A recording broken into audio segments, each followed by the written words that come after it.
రాష్ట్రంలో మన రైతులందరూ ఎట్లున్నారా? అరిగోస పడుతుంది. కాంగ్రెస్ వచ్చిన కాడికి అరిగోస పడుతుంది. మరి కాంగ్రెస్ వచ్చింది, రామరాజ్యం తెచ్చింది, కాంగ్రెస్ వచ్చింది, ఇందిరమ్మ ఇండ్లు తెచ్చింది, కాంగ్రెస్ వచ్చింది, 4,000 రూపాయల పింఛన్ తెచ్చింది అంటారు. ఏది లేదు.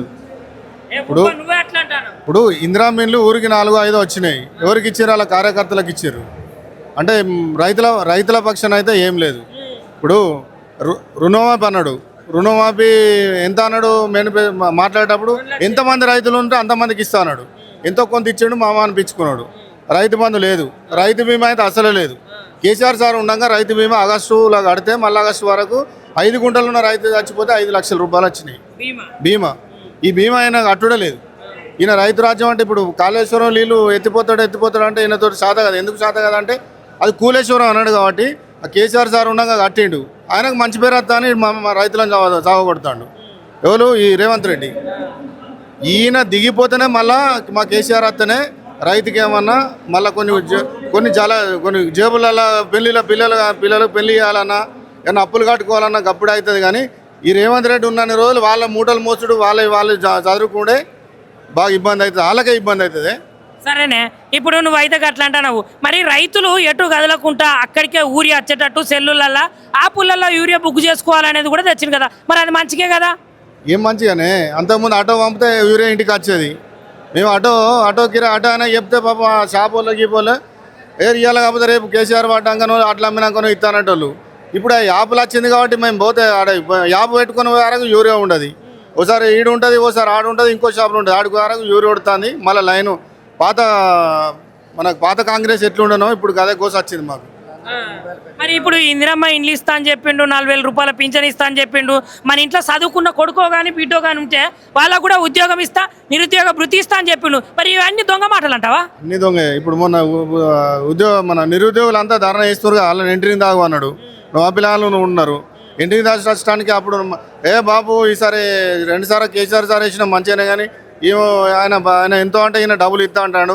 ఒకసారి ఈయన పొలాలంతా మెప్పించి ఓటు వేయించారు ఇళ్ళల్లో. ఇప్పుడు బాధపడతా ఎందుకేమన్నా బాబు ఇన్ని ఇప్పుడు దించేయాలా మీరు, ఇంకోసారి అయితే కేసీఆర్కి వేయను అని చెప్తారు. నెక్స్ట్ టైం కేసీఆర్ వస్తేనే మా రైతుల బాధలు వస్తాయి, ఆ నీళ్ళు వస్తాయి. ఇప్పుడు కరెంటు కొరత లేదు. 24 గంటల కరెంట్ ఇచ్చేది ఇంతకుముందు కేసీఆర్ ఉన్నప్పుడు. ఇప్పుడు 7 గంటలు ఇస్తాడు. పొద్దుగాల 9:30 అట్లా ఇచ్చి 7:40కి ఇప్పుడు 7:40కి కరెంట్ ఇస్తాడు పొద్దుగాల. మళ్ళీ 5 వరకు క్లోజ్ చేస్తాడు. 5 వరకు క్లోజ్ చేస్తాడు కరెంటు. 3 ఫేజ్ కరెంటు కూడా దిక్కులేదు. ఈయన ఇంకా చెప్పుకోవడానికి నేను ఈ ఎత్తులు చెప్పుకోవడానికి ఇది చేస్తాను కాదు. 24 నీళ్ళు ఎత్తిపోయాను. ఆ నీళ్ళు కాళేశ్వరం నీళ్ళు ఎత్తిపోతే బంగారు పంటలు పండుతాయి మాకు. మేము చేసేదేంది? రేపు పొద్దుగాల మళ్ళీ కైకిలు పోదామన్నా కైకిలు ఇవ్వడు విలువడు. రైతుకు వండుతానే కదా 4 కైకిలు పిలిచేది. అంటే ఇప్పుడు కాళేశ్వరం కూలేశ్వరం అయిందట కదా, అందుకనే నీళ్ళు ఇడతలేడట కదా. ఈయన ప్లాన్ ఏంటంటే అది గిట్ట నీళ్ళు ఇడితే ఇప్పుడు అందరు చెప్తున్నారు కదా. మేము యూట్యూబ్లలో చూస్తున్నాం కూలేశ్వరం అంటే కూలింది మళ్ళీ నీళ్ళు ఎట్లు ఇచ్చినావు అని చెప్పేసి అంటారనే ఉద్దేశంతో ఇస్తే మళ్ళీ నేనే బాధనం అవుతానని భయానికే ఇస్తలేడు ఆయన. అన్నీ ఇవ్వచ్చు, నీళ్ళు ఇవ్వచ్చు, బరాబర్ ఇవ్వచ్చు. ఎందుకైనా అందరూ రిటైర్డ్ ఇంజనీర్లు చెప్తారు, ప్రజెంట్ ఇంజనీర్లు చెప్తారు. నువ్వు ఆడ ఎన్నో క్యూసిక్లు వాడతాను. మేము యూట్యూబ్లో చూసినాం. 1,00,000 క్యూసిక్లు వాడతానే నువ్వు మోటార్ తలుపులు దించకుండా నువ్వు అన్ని నింపచ్చు అని అంటారు. ఎందుకు నింపుతలేవు? ఇప్పుడు మాయ మాటలు చెప్పి నువ్వు గద్దెక్కినావు. రేవంత్ రెడ్డి గారు మీరు ఆలోచించోరి. మీరు మాటలు బంద్ చేసి కొంచెం చేతలలో వేసి రైతులకు నీళ్ళు ఇయ్యి. ఫస్ట్ నీళ్ళు కరెంట్ ఇయ్యి. మరోసారి నువ్వో కేసీఆర్ తెలుస్తాం మేమే. కేసీఆర్ కావన్నా రేవంత్ రెడ్డి రావాలన్నా అనేది మేము ఇప్పుడు రైతులు ఫిక్స్ అయి ఉన్నారు. ఇప్పుడు ఎలక్షన్తో ఆయన గుద్ది బంధ పెడదామని చూస్తారు కాంగ్రెస్ను. అది ముందుగా గుర్తుపెట్టుకోరు.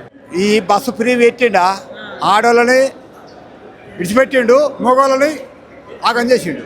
ఏముంది అలా ఆడోళ్ళని మరి ఫ్రీ బస్సు మంచిగా అన్నట్టు కదా. ఏం మంచిగా ఉన్నది అది. ఆ ఫ్రీ బస్సు పెట్టక మాకు ఏమన్నా ఉపాధి ఇస్తే కూలోళ్ళకి ఇస్తే అయిపోతుంది కదా. అది లేదు.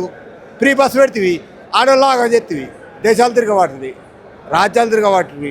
మనకేమన్నా లాభం ఉందా? అలా ఉందా? చెప్పరు, మీరే చెప్పరు. మరి ఇందిరమ్మ పరిపాలనలా ఈ కాంగ్రెస్ పార్టీ పరిపాలనలా తెలంగాణ మంచిగా ఉన్నదట, రైతులు కూడా మంచిగా బాగుపడ్డారట, నిజమేనా? ₹1 లాభం లేదు. ఒక్క రూపాయి లాభం లేదు, ఒక్క రూపాయి లాభం లేదు. నేను చెప్తా పాటు, నేను కూలోనే, నాకు భూమి లేదు, జాగలేదు, నేను కూలోని కూడా నష్టమే జరుగుతుంది. అంటే రైతుకు వండపోతే కూలోనికి ఎక్కడి నుంచి వస్తుంది చెప్పు? రైతుకు లాభం ఉంటేనే మన కూలోనికి లాభం. కూలోనికి రైతుకు లేని కూలోనికి ఎక్కడి నుంచి వస్తుంది లాభం? అదేమి సంబంధం? ఏం నష్టం జరిగింది అంతలో నీకు? నష్టమే మరి, నష్టం కాకపోతే ఏమున్నది ఇలా? ఏమున్నది చెప్పుర్రి? ఏమైనా ఉండదా లాభం? చెప్పుర్రి, మీరే చెప్పు. మరి పింఛను 4000 చేస్తానే, మన ఇంట్లో కొడుకో బిడ్డో ఉంటే వాళ్లకు నిరుద్యోగ భృతి ఇస్తానే, ఇవన్నీ చాలా వాగ్దానాలు చేసిండు కదనే. ఆడోళ్లకు 25,000 ఇస్తాడు, ఒక్క రూపాయి లేదు. ఫ్రీ బస్ అని పెట్టిండు, ఒకటి పెట్టిండు, కదా తెచ్చి పెట్టిండు, కథం. ఆడోళ్లకు లేదు, నా మొగోళ్ళకు లేదు. ఇందిరమ్మ ఇల్లు ఇచ్చిందట కదా, ఎవరికి ఇచ్చిండు, ఎవరికి ఇచ్చిండు? అది ఎవరికి ఇచ్చిండు మాకు గ్యారంటీ ఏమున్నది? అది ఎవరికో ఇచ్చుకున్నాడు కావచ్చు, మనకు సంబంధం ఏముంటుంది చెప్పు? అదే కదా. మరి మొత్తానికి అయితే ఇప్పుడు ఉన్నటువంటి రైతులు ఇబ్బందులు పడతారా, మంచిగానే ఉన్నారా? బాగా ఇబ్బందులు కాకపోతే రైతు ఏడితే దేశం ఏడ్చినట్టే, రైతు ఏడితే దేశం ఏడ్చినట్టే. మేము కూలీలో కూడా బతకం, ఎవరం బతకం ఎప్పుడు. కానీ రైతు ఏడ్చిన రాజ్యం, దేశం బతకది. అది నేను చెప్పేది. మనతో అయిద్దా? కాదు కదా. మరి ఏం చెప్తాం? నువ్వు రేవంత్ రెడ్డి సార్ని ఏమని అడుగుదాం అనుకుంటాను? ఏం అడుగుతాం? ఇంకా రేవంత్ రెడ్డి ఎక్కడిది? ఇక అడిగితే తప్పే అది. మేము కొట్లాడినాం, కాంగ్రెస్ రావాలని కొట్లాడినాం 10 సంవత్సరాలు కొట్లాడి. ఈ రాజ్యం ఎట్లా పోయిందో ఆ రాజ్యం రావాలని చూసినాం. చూస్తే ఉన్నదే విక్కపోతాడు, మొత్తం గుడిసెలే విక్కుతాడు. ఎందుకే గట్ల చేస్తా ఉండు? రైతులు అంటే ఏమైనా కోపమా? ఏమో మనకు అది మనకేమి తెలుస్తుంది, తెలియదు కదా. మరి తెలంగాణలో ఇప్పుడున్నటువంటి ప్రభుత్వంలో రైతులందరూ ఎట్లున్నారే? చాలా కష్టాలు ఉన్నారు, కష్టాలలో ఉన్నారా? ముందు కోలుకోపోతున్నారు, కష్టాలలో ఉన్నారు. వాళ్ళకు రైతు బంధు లేదు, వాళ్ళకు మసాలాలు లేవు, నీళ్లు లేవు, డ్యాములలో నీళ్లు కూడా బయటికి రానికి మనకు పేదలకు బతుకుతారనే ఆలోచన లేదు. ఆ ఆలోచన లేదు, ఆ కథ లేదు, ఏది లేదు. మనం కూలోనికి లేదు, రైతుకు లేదు, బతుకుదేరు లేదు. మనకు వయస్సు మన కేసీఆర్ మన కోటకు చీకటి తెచ్చిండు, తెలంగాణ తెచ్చిండు. కష్టపడి చిన్న పిల్లల కాంచి ముసలిళ్ళ వరకు తీసుకు కష్టపడి మన తెలంగాణ మనకు తెచ్చిండు. ఈయన ఇబ్బంది పెడతాండు, కష్టపడతాండు, ఎన్నో వాగ్దానాలు చేసి ఎక్కిండు. ఏమున్నది? ఏది లేదు. ఎక్కడి గొంగడికి అక్కడనే ఉన్నది. ఎవరు పరిపాలన చేసినా కానీ ఇప్పుడు కేంద్రానికి మనము ప్రధానమంత్రిని రూపాయి అడగలే, మనకు డ్యాములు కట్టించిండు. వైఎస్ రాజశేఖర్ రెడ్డి అటే డ్యాములు ఉన్నాయి, ఇప్పుడు ఏం లేకుండే. ఈయన వచ్చిన కాంచి మనకు డ్యాములు అయినాయి, మన రైతు బతికిండు. కేసీఆర్ వచ్చిన కాంచి మనకు 2 సార్లు పంటలు ఫుల్లు, రైతు బాగుపడ్డాడు, మళ్ళీ లాస్ అయ్యారు గతం. ఇప్పుడు హేమంత్ రెడ్డి పెట్టిన పరిపాలన ఏంటిది? ఆడోళ్ళకు ఫ్రీ బస్సు, హైదరాబాద్ పోతుంది, విజయవాడ పోతుంది, హాయిగా తిరిగి వస్తుంది, ఇక్కడ గిన్నె ఉంటాడు. ఇవన్నీ పని చేసిన వాగ్దానాలు అన్నీ ఏది పని చేయ. మరి రైతు బంధు, పింఛను, దాని తర్వాత ఇంకా రైతు బీమా, ఇవన్నీ ఏం కాలేదానే? ఏం రాలేదు. ఏమొచ్చినాయి అసలు 100 కూడా అక్కడ రాలేదు. ఇప్పుడు రైతు బాగుంటేనే మన దేశం బాగుంటుంది, రైతు బాగుంటేనే దేశం పచ్చగా ఉంటుంది. ఇక వాళ్ళనే కలకలానికి ఎవరు? ఇక నీకు ఎవడు బతికటోళ్ళు లేడు, ఎవడు. రైతులు మంచిగానే ఉన్నారట, మరి వాళ్ళకి సకాలంలో రైతు బీమా వచ్చింది. ఎవరు ఆ రైతు బతికే మనం కనిపిస్తలేదా? మనం చూస్తలేమా? వీళ్ళందరూ ఎందుకు కష్టపడతారు? రైతు బాగున్నాక ఇవి మళ్ళీ వెనకటి రోజులు ఎందుకు వచ్చినాయి? అది బాగులేకనే. ఓకే, మరి నువ్వు రేవంత్ రెడ్డికి ఏమని చెప్పదలుచుకున్నావే?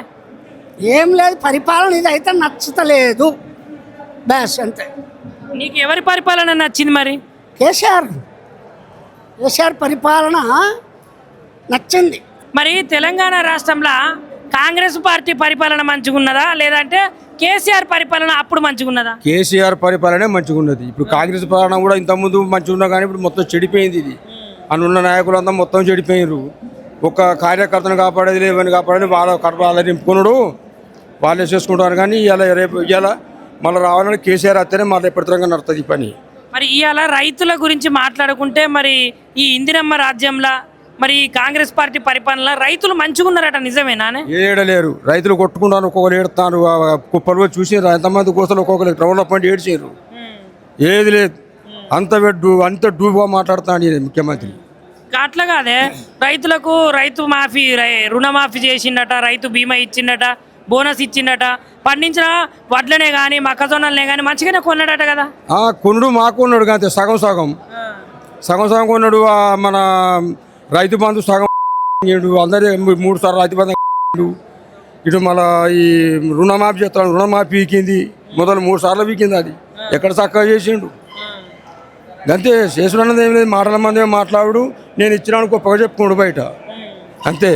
మరి రైతుల కంట్లే అసలుకే కన్నీళ్లు చూడను, రైతుల కంట్లే కన్నీళ్లు చూడాలంటే అది ఎప్పుడో చూడాలి, నేను వచ్చిన మంచిగా చేసిన రైతులకు అని చెప్పిండు కదా. ఇప్పుడు ఏడిపిస్తాడు, అదంతా ఏం లేదు. రైతులను ఏడిపిస్తాడు, రోడ్ల పని వండ పెడతాడు, మూట సక్క కరెంటు ఉండు లేదు, ఏది ఉండదు, ఏడిస్తాడు ఒక్కొక్క రైతు. ఇంకా పాలన వీకాలి ఉండదు, ఇక వేస్ట్ ఈ నుండి కూడా వేస్టే. ఈ మన తెలంగాణ శని పట్టినట్టు పట్టి ఈ ముఖ్యమంత్రి. ఎందుకు నువ్వేమైనా ఆయన మీద కచ్చ కట్టినావా? కక్ష లేదు, అది రియల్ గా మా హృదయంతో చెప్తాను, మా బాధలు చెప్పుకుంటాను. మా రైతులది ఒక్కొక్కరి బాధలు చెప్పుకుంటే మేము ఏడికి కూడా సావాలమే అసలు లెక్క ప్రకారంగా ఈయన పాలనలో మేము. కానీ ఏదో అది దేవుని దైవం ఇంత బతుకుతాను ఆయుష్యుడు, కానీ వేస్ట్ ఈ పాలన చేయదు, పాలన ఉండదు సాల్ మనకింతే. అంటే ఇప్పుడు రైతులకు కష్టం కలగకుంటేనే యాప్లలో యూరియా చేసుకోవాలని చెప్పిండు కదనే.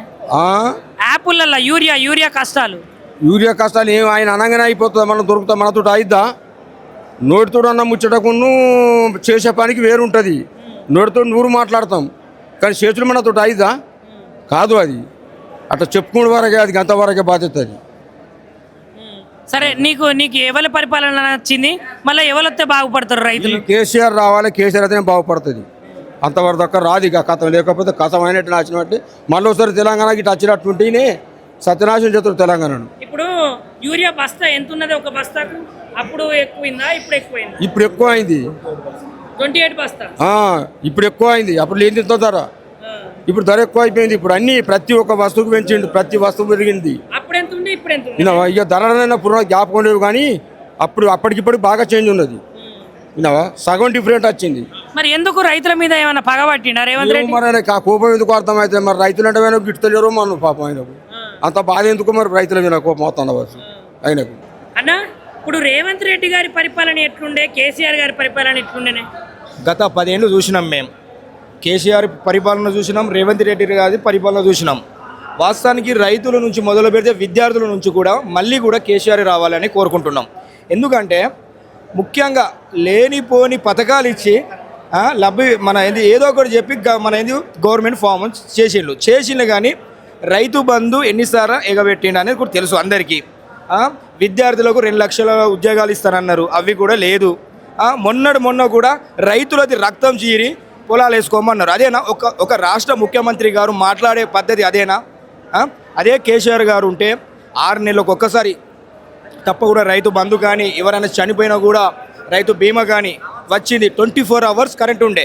ఇప్పుడు చూస్తున్నారు, ఇప్పుడు రాష్ట్ర ప్రజలే చూస్తున్నాం. రాష్ట్ర ప్రజలు ఎట్లా చూస్తున్నారు? కరెంట్ ఎన్నిసార్లు పోతుంది, రైతు బంధు ఎన్నిసార్లు పడ్డది అనేది చూస్తున్నారు. కానీ మళ్ళీ తప్పకుండా రాబోయే కాలంలో తప్పకుండా మళ్ళీ కేసీఆర్ గారే కావాలని రైతు నుండి మొదలు పెడితే విద్యా సంస్థ దాకా కూడా కేసీఆర్ గారిని కోరుకుంటున్నారు. రైతు సదస్సు అయితే జరుగుతున్నది.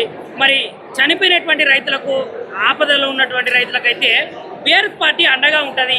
అట్లనే కాంగ్రెస్ పార్టీ చేసేటువంటి తప్పిదాలను అయితే ఎండగడుతుంది అనే ముచ్చట్లయితే తెలుస్తుంది. జై తెలంగాణ.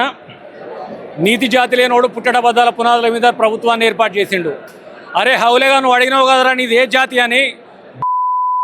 రైతన్నలు చనిపోతే ఆ రైతన్న కుటుంబాలను హక్కున చేర్చుకొని నేనున్నా నీకు పెద్దన్నగా అని చెప్పేసి సహకరించే జాతి కేసీఆర్ గారి నాయకత్వం. జాతి అని నిలిగే కుక్క లక్షపేట 4 చచ్చిపోతే ఇప్పటి వరకు ఆ ఇళ్లకు వచ్చిన ముఖం లేదు. ఒక మంత్రికి కానీ, ఒక ఎమ్మెల్యే కానీ, ఒక ముఖ్యమంత్రి కానీ ఏ ముఖం పెట్టుకొని అడుగుతున్నారో ఆ జాతి కోసం. రైతన్నను రాజును చేస్తానన్న జాతి కేసీఆర్ గారిది. రైతన్నకు రైతు బంద్ చేసిన జాతి కేసీఆర్ గారిది. ఏదైతే 4 రైతులు చనిపోయినరో ప్రభుత్వ యంత్రాంగం స్పందించకంటే ముందు కేసీఆర్ గారి నాయకత్వం సంబంధించి ఆ కుటుంబానికి 5 లక్షల చొప్పున ప్రకటించి ఈరోజు వారికి అందజేస్తున్నటువంటి గొప్ప జాతి కేసీఆర్ గారిది. జాతి విలువలు తెలియనటువంటి నీతి లేనోడా నువ్వు ముఖ్యమంత్రిగా ఉండడానికి అర్హునివి కాదు. తెల్లవారితే కేసీఆర్ని తిట్టడమే నీ ముఖ్యమంత్రి పదవి అనుకుంటే నీకంటే దుర్మార్గుడు దౌర్భాగ్యుడు భారతదేశంలో మరొకడు లేడు. భారతదేశ చరిత్రలో నీకంటే నీచమైన చేతగాని బట్టెవాద ముఖ్యమంత్రి ఎవడని చూడంటే రేవంత్ రెడ్డి అంటాడు ఒక్కడు మాత్రమే.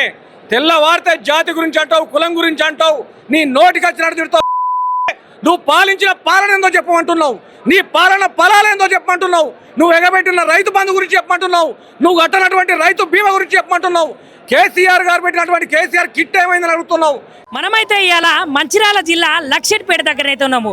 మరి కేటీ రామారావు గారు అదేవిధంగా బీఆర్ఎస్ పార్టీ ఏర్పరిచినటువంటి ఏదైతే రైతు సదస్సు ఉన్నదో మరి ఆ రైతు సదస్సు కాడికి అయితే ఇవాళ కేటీ రామారావు గారు అయితే వస్తున్నారు. మరి కేటీ రామారావు గారు వచ్చి ఇక్కడ ఉన్నటువంటి రైతులను అదేవిధంగా మరణించినటువంటి రైతులను అయితే పరామర్శించి వాళ్ళతోటి మాట్లాడేటువంటి ప్రయత్నాలు అయితే చేస్తారు. అదేవిధంగా ఇక్కడనైతే భారీగా సభ ఏర్పాటు చేయడం జరిగింది. చూస్తుంటే ఇదే కేటీఆర్ గారు వచ్చినటువంటి కాన్వాయ్.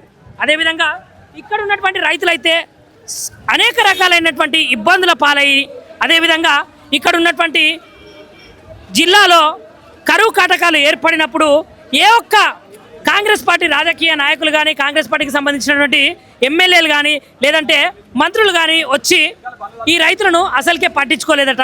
కాబట్టి ఇక్కడ ఉన్నటువంటి కేటీఆర్ గారు ఇప్పుడు వచ్చి అక్కడ ఉన్నటువంటి రైతులను అయితే ఒక్కసారి పరామర్శించిన తర్వాత ఈ రైతు సదస్సు సభనైతే ప్రారంభిస్తారు. మరి ఈ రైతు సదస్సు సభలనైతే సారు మాట్లాడుకుంటూ కాంగ్రెస్ పార్టీ చేసినటువంటి తప్పిదాలు ఏంటి, మరి కాంగ్రెస్ పార్టీ ఏ విధంగా తప్పిదాలు చేసింది అనే ముచ్చట్లనైతే ఈ ప్రజలల్లో ఎండగట్టేటువంటి ప్రయత్నాలు అయితే చేస్తారు. మరి రైతులకు నేనున్నా అని చెప్పుకుంటూ రైతులందరికీ భరోసా కల్పించే విధి విధానములనైతే ఈరోజు కేటీఆర్ గారు అయితే ఇక్కడికి వచ్చారు. మరి సభకైతే చాలా మంది కొన్ని వందలాది మంది వేలాది మంది ఇక్కడికి వచ్చారు. లోపల మనం చూసుకుంటే వాళ్ళు కూర్చోవడానికి కుర్చీలు సైతం నిండిపోయి అందరూ ఎక్కడికక్కడ నిలబడ్డటువంటి దాఖలాలు అయితే మనం చూసినాము.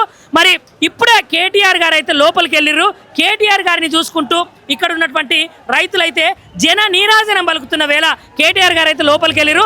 అక్కడ చనిపోయిన రైతులు ఎవరైతే ఉన్నారో వాళ్ళనైతే పరామర్శించి ఈ సదస్సును అయితే ఏర్పాటు చేశారు. మరి ఈ సదస్సులను అయితే సార్ ఏ విధంగా మాట్లాడతాడు, ఎట్లా మాట్లాడతాడు అనే విషయాలు అయితే మనమైతే మరికొద్దిసేపట్లో చూసే అవకాశాలు అవుతున్నాయి. సో చూస్తూనే ఉండండి మిర్రర్ టీవీ. కెమెరామ్యాన్ శివతో గుణ.